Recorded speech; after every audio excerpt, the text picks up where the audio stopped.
I'm not eating that.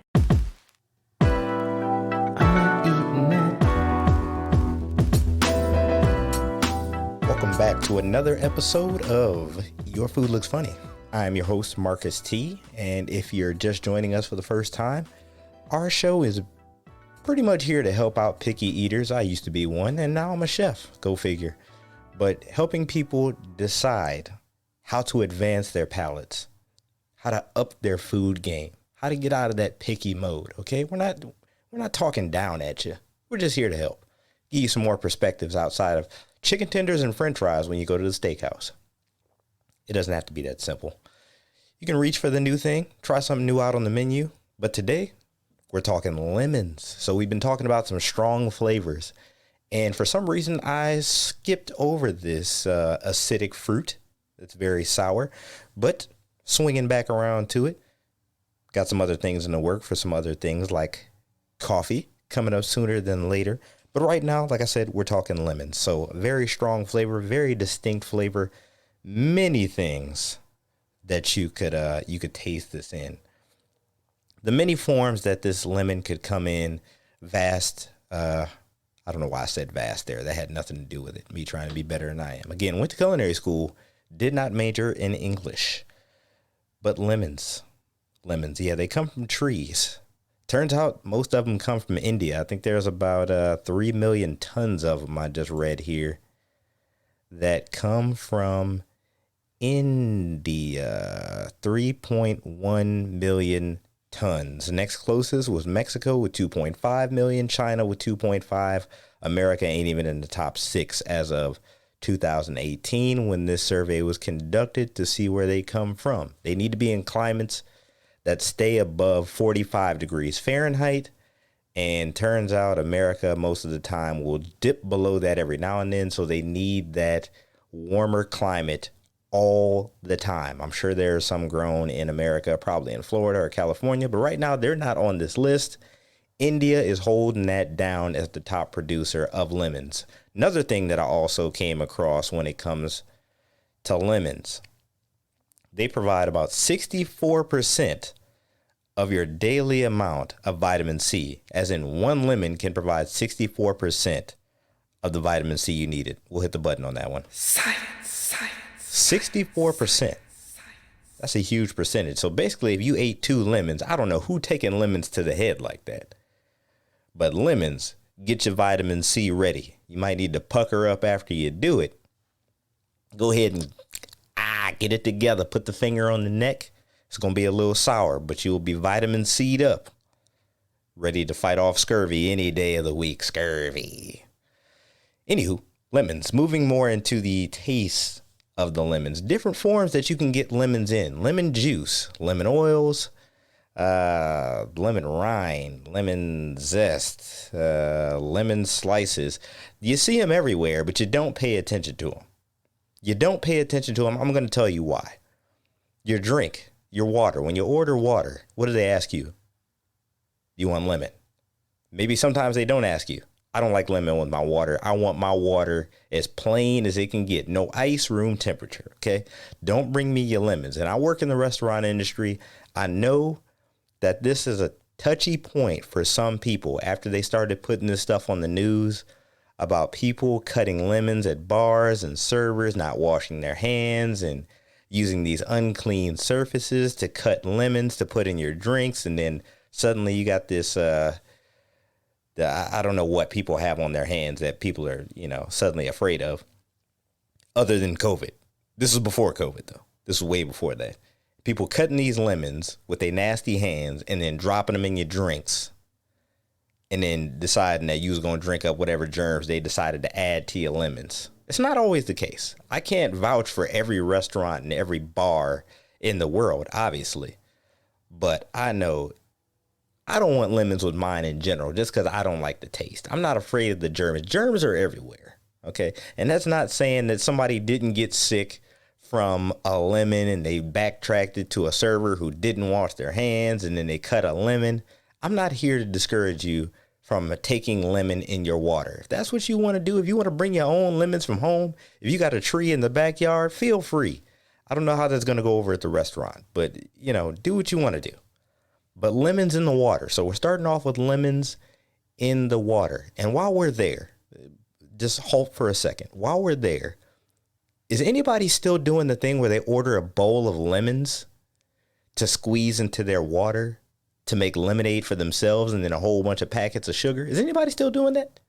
If you've seen anybody do this recently, please reach out to the show. Let me know, because I think that looks extremely funny. 419-777-4259 to call or text the show with this information. Be my private investigator. If you've seen somebody with a bowl of lemons deciding to do their own DIY lemonade at the table to try to scoop it up for free, let me know, because people are making these profits off of these drinks. So I ain't mad at you. It just seems like a lot of work when you could have just paid like $2.50, $3 and got lemonade. It might have been syrup-based Minute Maid or something, but at least you didn't have to sit there and squeeze all day. That's just ridiculous. Anywho, after you've gotten your drink, probably water with lemon in it, maybe your kids ordered a lemon. Hey, maybe you get an appetizer. Maybe you get some calamari or something. What's it coming with? Okay, probably a red sauce and probably some lemons. Why? Because it's a fried food. And in order to cut through the fat of fried foods, normally they'll give you something with acid in it. Now, we're not talking limes today. Limes have their own kind of deal going on in their own separate set of foods. I love the foods that limes come with, but today we're talking lemons. Lemons, you squeeze that on the calamari, you get your little acidic fix right on that calamari. It's fried. You're getting the fattiness from having that fried food. Okay, maybe you wanted a light lunch appetite or entree or a dinner entree. Maybe you got some fish and chips, okay? You're still getting lemon, okay? The theme here is fried. Fried equals fat. Fat is cut with acid. So normally when you watch these cooking shows on Food Network, or at least when I do, they talk about balance. And I've talked about balance on this show before. And a good way to balance a fatty item that could be fried, that could be something that just has a lot of fat in it in general, is throw some lemon juice in there. Lemon juice is the cure to a lot of things. Okay? It's very acidic. I think on the pH scale, it rated at a 2.2. And for those of you who aren't familiar with the scale of pH from like fourth grade science class or wherever we got out of that, was the pH scale goes from 0 to 14. Okay. 0 would be really acidic and 14 would be really alkaline. If I'm hit anything wrong in here, remember I went to culinary school. I did not go for chemistry, but I do remember some of this stuff. That's why I have a button for it. Okay. Science. So again, on the pH scale of acidity, so 0 being really acidic and 7 being water. So 7 is right in the middle. That's where your neutral point is. Lemons fall at a 2.2, which is pretty acidic, which is why you won't catch a lot of moldy lemons, because mold needs a more neutral environment to grow, or those bacteria itself. So they usually want somewhere between a 5.5, a 5.5 to about a 7. That's where they want to grow at. And I just took my Serve Safe exam all over again. So some of this stuff is stuck in my head, and it's pretty much a review for me, helping you learn some things out as well. That's what I'm here for. I'm here to teach you a little bit more than you knew yesterday. So again, on this pH scale, lemons are pretty acidic. So they're also used as a preservation liquid. And when I say preservation liquid, that could also mean a marinade.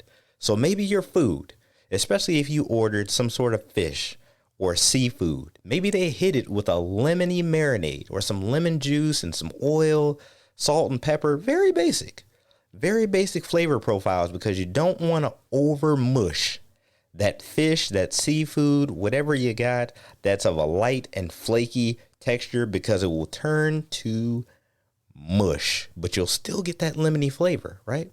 It's also a way of preserving the fish itself, because the bacteria and stuff that want to grow on that fish are going to show up really quick. When fish is bad, you know fish is bad. Matter of fact, everybody near your fish knows that fish is bad. Okay? When people say, I want fish, but I don't want it to be fishy, That's what they mean most of the time. Some people just don't like fish and they don't know that they don't like fish, if that makes sense. Come on. But if every fish to you tastes fishy, you don't need to be eating fish. You are a chicken person. I'm just going to let you know that right now. But when it comes to fish, seafood, lemon is a main thing that goes along with that. And I kind of talked about that when I was talking the appetizer with the calamari and the fish and chips with the lemon, tartar sauces, marinades for lemon. They're used everywhere because the acid, you want to use a natural citric juice or normally vinegar is like the other acidic thing that's used when it comes to it. But lemon, I have a recipe actually on yourfoodlooksfunny.com. When you hit the recipes tab for a lemon herb chicken, and obviously I use lemon in the marinade otherwise it would be false advertising. But I use lemon in the marinade and it gets a great bright flavor. And I know bright is a visual adjective, but you get what I mean. It's very summery. It's very light. Why? Because lemons give you that feel. Why? Because they grow in those warmer climates. So you think lemons when you think warm. You don't think lemon in the winter. Nobody's having a cinnamon lemon cookie in the wintertime. That's just not a thing. Okay, lemon is a warmer climate kind of deal. Why? Because kids used to sit on the block and try to sell you lemonade, right? Why? Because you wanted that bright, that refreshing taste in the summer. And that's where we're sitting when I record this episode. We're in the middle of August, dead in the heat of summer. It's been storming like crazy this past week. We got some flood watches going on. I'm looking to see if Noah's building an ark outside. I just need to make sure that, we're not getting ready for 40 days of rain here. But anywho, lemons. Moving on from seafood to marinades to desserts. How about them desserts, right? Lemon-based desserts. Excuse me there. Lemon-based desserts. Think of lemon meringue pie, okay? Think of like a no-bake cheesecake. I don't know what exactly to call it, but that's what we called it cheesecake, but it wasn't actually cheesecake because we didn't bake it or anything. It's like 4 simple ingredients. I'll let you know the ingredients. It's cream cheese, lemon juice, vanilla, and sweetened condensed milk, and you let it set in a graham cracker crust in the refrigerator pretty much overnight, and then it'll set up. But the lemon gives it that tang, that little tartness that you come back for more. Okay, I come back for more. I used to sneak up in the middle of the night. My brother taught me how to make them because I used to sneak out and eat the cherries off the top of the cheesecake that he would make. And it would just be like the red goo sitting there up on top of it. And he was like, hey, I'm not making this anymore. I'm going to show you how to make it. And I don't think I've seen him make one since. And this was decades ago. Pound cakes. So lemon pound cakes. I think that was one of Starbucks' biggest selling items for a long time. When I first started working for the company I'm at now, we sold Starbucks lemon pound cake. That thing sold like hotcakes. Anytime it was crumbs left in the little box with the little icing and stuff, oh man, that was gone. We go ahead and clean that out. Go ahead and give me the scraps. It was like watching vultures. Okay, we finished one of the cases of the lemon pound cake. Where the scraps at? That's where the scraps at. That lemon icing with that lemon flavored pound cake. It was nice and moist. It had that tart taste with a little sugar on the back end. Oh man, I don't know what Starbucks was putting in there. I've never had crack before. Never had it. But this tasted a little suspicious. That's all I'm going to say. A little suspicious. I don't know what was in there. The lemon pound cake. Lemon pies. Lemon icings on cakes. That's pretty much all I got for desserts. I make a lot more desserts than I try. I make a lemon blueberry bar. It's just like a bar. It's like a shortbread bar. You press it down in the pan. You mix a little lemon juice with some blueberries. You cook it down. You let it form a nice gel. You know, it's a little sugary, got a little crunch, a little bite to it. I call it Dear Summer because them things taste like summer. Lemon and blueberry, I love it. I made a lemon blueberry frozen yogurt as well. Really good. Really good. Okay, again, bright taste. Good, bright taste. That's the only descriptor I have for it, apparently, in this episode is just bright. Sunny, I don't know, whatever else you can put to it. It's 1,000 watt. Whatever descriptor that has nothing to do with it other than the description of its own color, that's what it is. That's what lemon is. Last thing I got to talk about when it comes to lemons, drinks. Okay, we talked about the water with the lemon. We talked about lemonade. We know it's a major thing for certain drinks at a bar, lemon drops and such, but just plain drinks. And we talked about tea a few episodes ago. But lemon, I don't know if I got into how much lemon is used in tea. And I didn't realize that they use the leaves of the lemon more times to flavor these teas than they do actual juice or zest. They use the leaves of the tree. That same tree that's over there in India and Mexico and China, but not in America because we ain't got the climate for it, apparently. We grow everything else over here, or at least California and Florida do. They got like a monopoly when it comes to growing that kind of climate stuff. Everybody else gets the wheat and bread and corn. But, you know, I'm not jealous or anything being from Ohio. It's not like I was a farmer. But anywho, lemons in your tea. The leaves, something I didn't know, something I didn't pay attention to, nor did I, really care because I'm a peach tea fan. And that'll transition me in a second. But lemons in your tea. Who's a fan of lemon tea? I'm more a fan of, like some sort of orange, maybe. Orange and honey is good to me. Very similar with the citric taste, but a little more subtle. When I make my sweet potato pound cake, I use orange zest, not lemon, because it gives a little bit of that bright flavor again. There's that word again. Without being overpowering and so in your face like the lemon or lime would. Make sense? Right. And I just mentioned peaches a second ago. August is National Peach Month, one of my favorites. Lived down in Atlanta for a long time. The peach state that gets its peaches from South Carolina most of the time. But Georgia has a few peach farms. But peaches, National Peach Month. So I want to leave you with a couple of things that I read on social media. Not particularly pertaining to lemons, but still funny nonetheless. The show is a little comedic, here to lighten your day a little bit more. You have to eat every day. Might as well hear something that's making your day a little bit more joyful in the midst of it. Peaches, National Peach Month. Okay, I put up a post on our Facebook group, Your Food Looks Funny. Check us out if you want to get into with the conversations there. But I put up 4 desserts. It said, which Southern dessert can you leave out? So one has to go.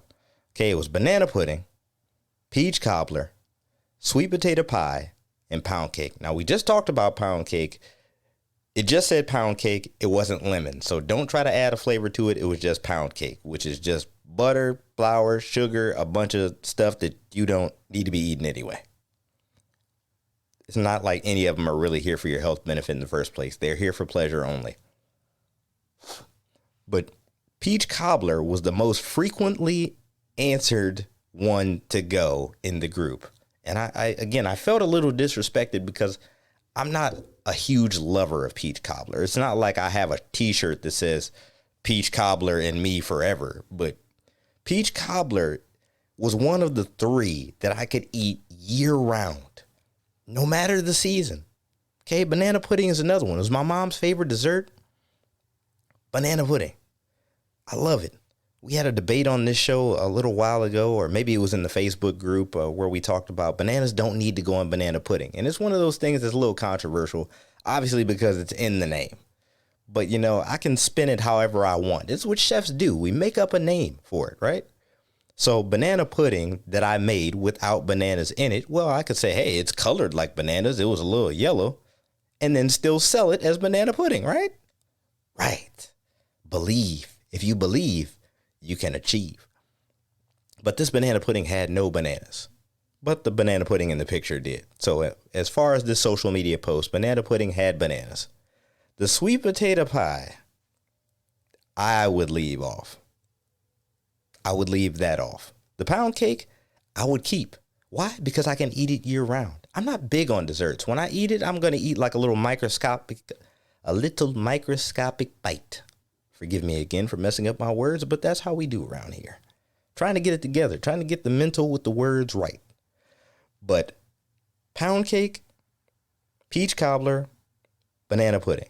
I can eat all three of those year round. Sweet potato pie, on the other hand, I only really see it around Thanksgiving time.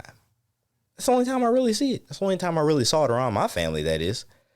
Let me know, of those four, banana pudding, peach cobbler, sweet potato pie, and pound cake, which one could you go without? And if you don't eat dessert at all, you can still answer.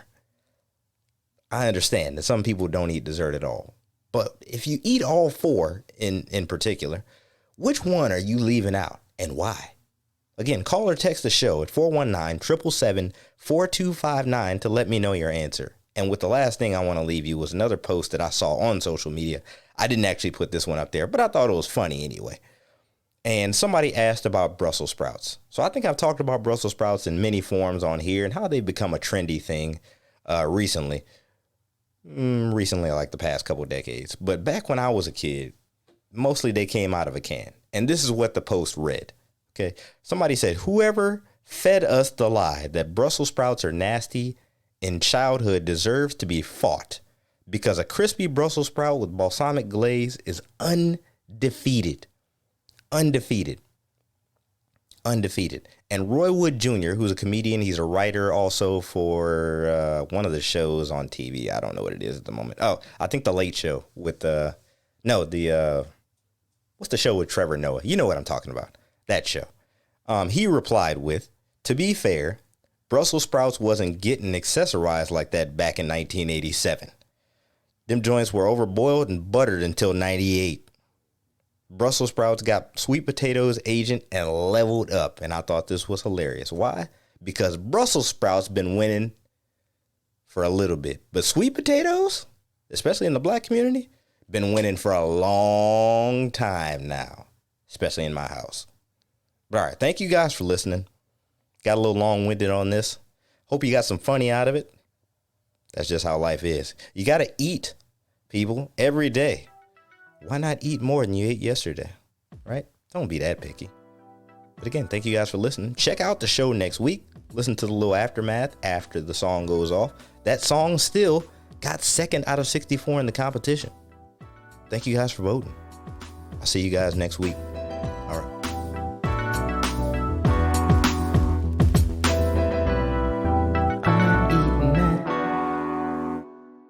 Make sure you're following us on Apple Podcasts or wherever you listen to Your Food Looks Funny. And call or text or reach out to the show and let us know what you think at 419-77-PICKY or 419-777-4259.